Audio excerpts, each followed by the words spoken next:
sa mga Nostronatics worldwide, ayan, so gusto ko magpasalamat ngayon kay ate, no? Because they allow us to record the story or the reading. So, handa ka na, ate? May gamit siyang dala ng loved ones niya. So, titingnan natin kung mapipick up natin si kuya. Pick one card. Thank you. So, this is you. I'm hoping that this is a red card. This is your aura.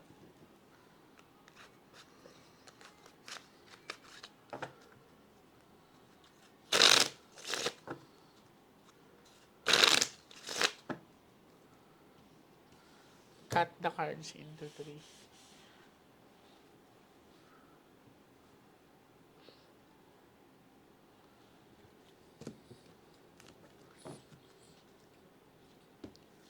Kuha ka ng 7 cards of total. Lagay mo dito.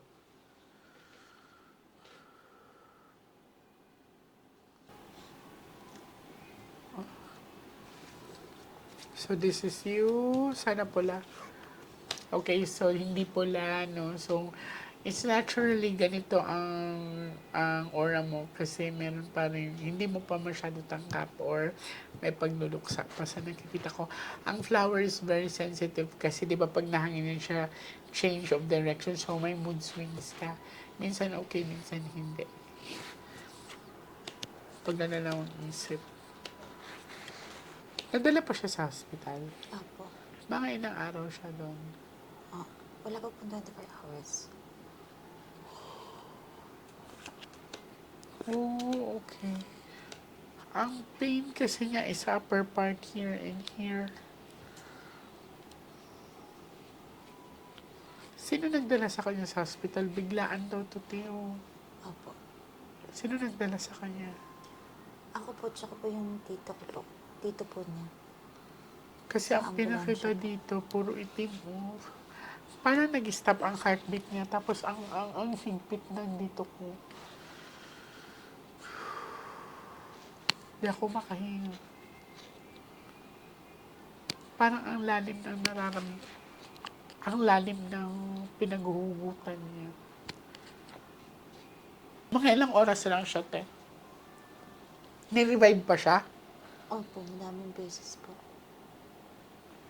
So, pagkadating na ni-revive pa siya. Hindi po, dinala po muna siya sa emergency room tapos ICU po. Tapos nung sa ICU po, doon na po siya yung nire-revive.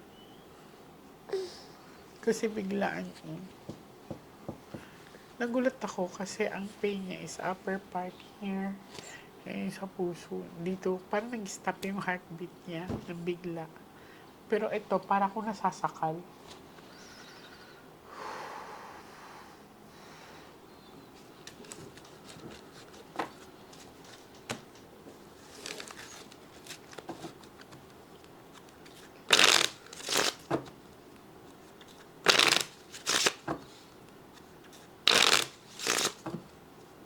Cut the cards into two.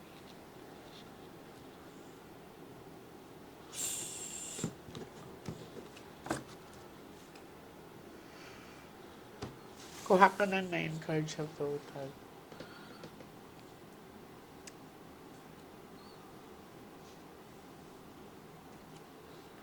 So, siya ang anak mo, ate, no? Anong tawag dun sa asawa niya? Manugang ba yan? Manugang, no? Malalim ang isip ang manugang mo. I'm kind of worried kasi may suicidal thought siya minsan. Parang emotional siya. Opo. Tinubuhan siya, darling. Opo. Sino nag-decide na magtubuhan siya? Yung mami niya po. Parang ayaw nga niya magpatubo eh. Pero titignan pa natin. Tinatawag mo pa ba yung name niya? Opo. Okay. Natutuluan mo ng luha?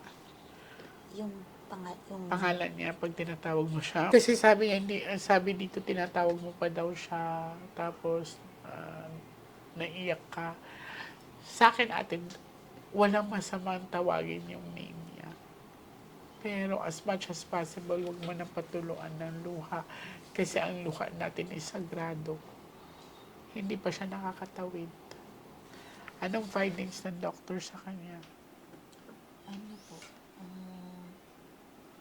yung namaga po kasi yung utak niya eh. Tapos, Ano to? Ano bang tawag nun? May tawag dun eh, yung parang, internal bleeding. kasi may naramdaman ako kanina ate na parang pumutok na, may tawag dun eh. Hemorrhage po. Aneurysm. Hindi ba siya nag-lead doon sa aneurysm? Nakalagay po din, nagka-hemorrhage daw po siya. Tapos, may mga- Hindi ba, kasi imposible kung nagka-hemorrhage siya, kung, dalawa lang eh, it's either may bukol ka sa ulo or nabagok ka. Paano siya nagka-hemorrhage? Dapat tinanong. Not unless kung may blood clot siya, kung meron niyang pamamaga sa ulo niya or may bukol. Baka hindi mo alam, baka nabagok siya, nadulas siya, tas hindi niya sinabi sa'yo. Hindi po, nabaga po siya kasi na-aksidente po siya sa motor din po. I see. Kaya dito ang damage niya. Okay. Titignan natin ha. Kaya nagka-internal hemorrhage siya. Kaya nagulat nga ako eh, sinabi mo na nagka-hemorrhage siya. Kasi dalawa lang yan eh, it's either nabagok siya. So, in that case, kasi ate, titingnan ko kung yun ay may foul play or wala ha. Pero dito hindi pa siya nakakatawid.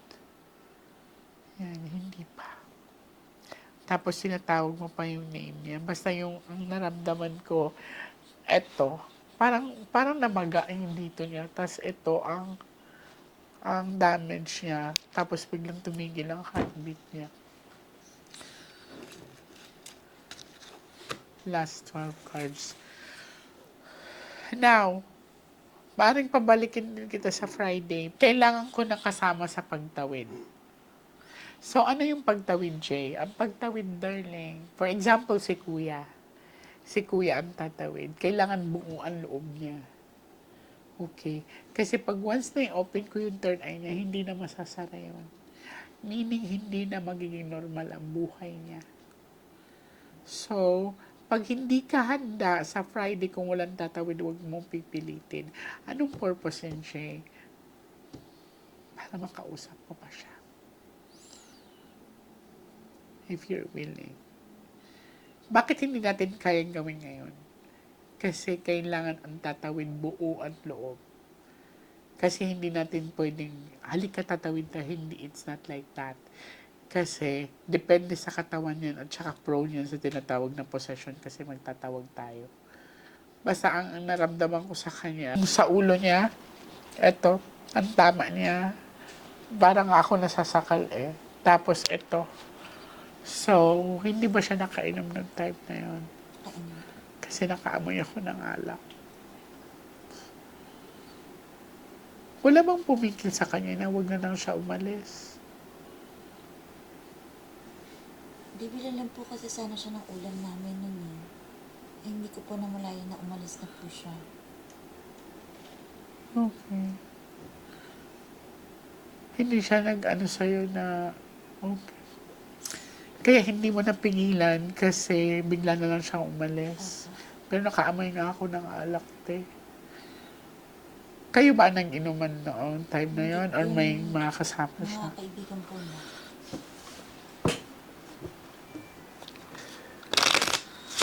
Ayan ha, wala naman siyang kwento sa akin. Pero nakikita ko kasi sa marahan. Cut the cards into 3.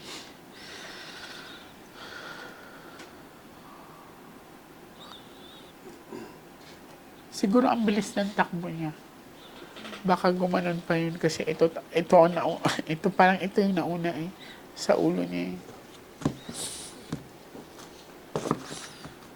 Mabilis nga yung takbo niya. Kuha ka ng last 12 cards of total.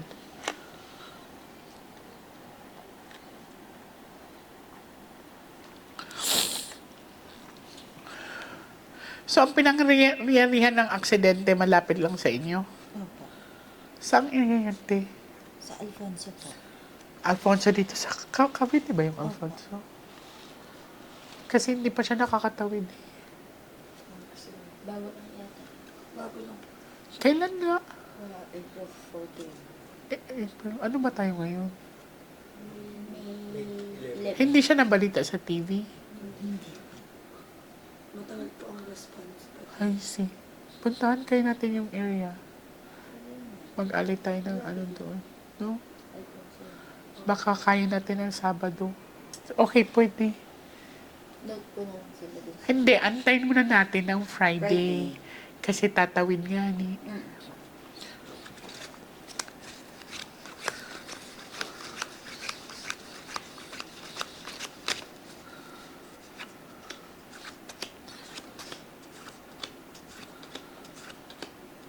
Ayun, kung may king na lalabas siya na yan, di ba? Okay. Wala, tinanggap na niya agad. Look. Ano nga ito? Yes. Di ba gusto mo malaman kung okay na siya? Yes. Pero kailangan ko pa din mag-offer ng dasal doon. Kasi andun pa siya, pero tinanggap na yung pagkamatay niya. Nakagitna yan, darling. Nakita mo? Nakagitna yung Ace of Heart. So, I can see right here na ang pinakita walang foul play. It's fear accident. Ate. Mabilis siguro ang takbo niya or baka alam mo yung paglasing ka, tapos pag nahanginan, yung parang papikit ka. Yun. So, I wanna see you back this coming Friday pa rin. Susubukan pa rin natin ang pagtawid. Okay. Uulitin ko sa'yo. Okay lang na tawagin yung pangalan niya. Huwag mo lang patulungan ng luha. Okay. Aksidente ang nangyari. Walang foul play, walang something. Lakasan mo yung loob mo. Kasi hindi naman ganun kadali na wala na mahal sa buhay. Okay. Kailangan mo maging matibay. Kasi may anak ka. Hindi lang para sa sarili mo, para sa anak mo din. Okay? Maraming salamat sa iyo, ate, and God bless you. Maraming salamat sa inyo, and magkikita pa tayo ng Fridays. For you, for the cleansing, and for ate, for the tawid. Ha? Thank you so much po.